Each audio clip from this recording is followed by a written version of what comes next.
শ্রী গর্গ সংহিতা বৃন্দাবন খণ্ডম ষষ্ঠ অধ্যায়।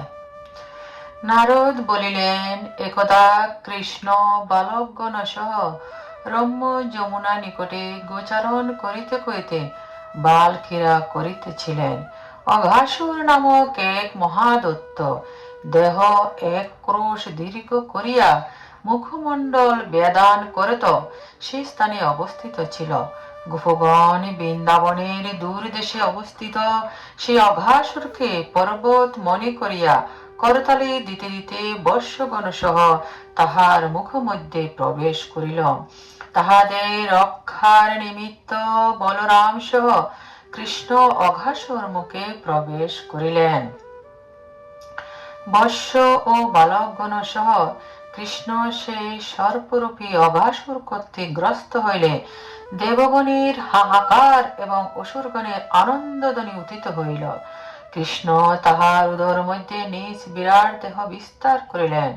তখন তাহার প্রাণবায়ু রুদ্ধ হইয়া মস্তক ভেদ করিত বহির্গত হইল।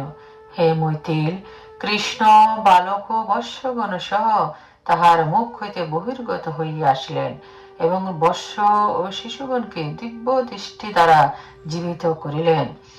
বিদ্যুৎ যেমন মেঘের সহিত মিলিত হয়, তদ্রূপ সেই অসুরের জ্যোতিও ঘনশ্যাম কৃষ্ণে বিলীন হইল।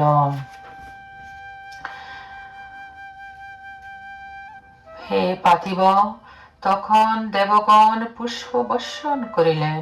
মিথিলাপতি মনির এবং বিদ বাক্য শুনিয়া বক্ষমান বাক্যে বলিলেন।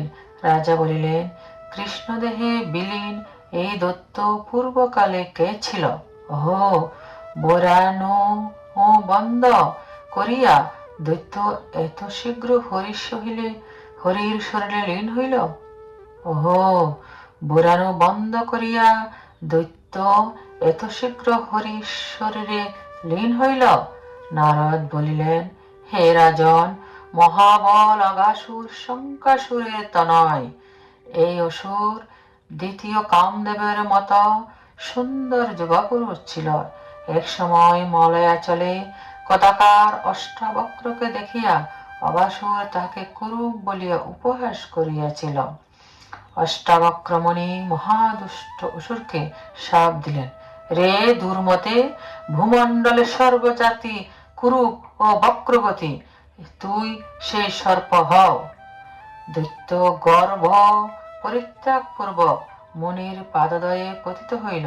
মুনি তদীয় সৈন্য দর্শনে প্রসন্ন হইয়া পুনরায় তাকে বরদান করিলেন।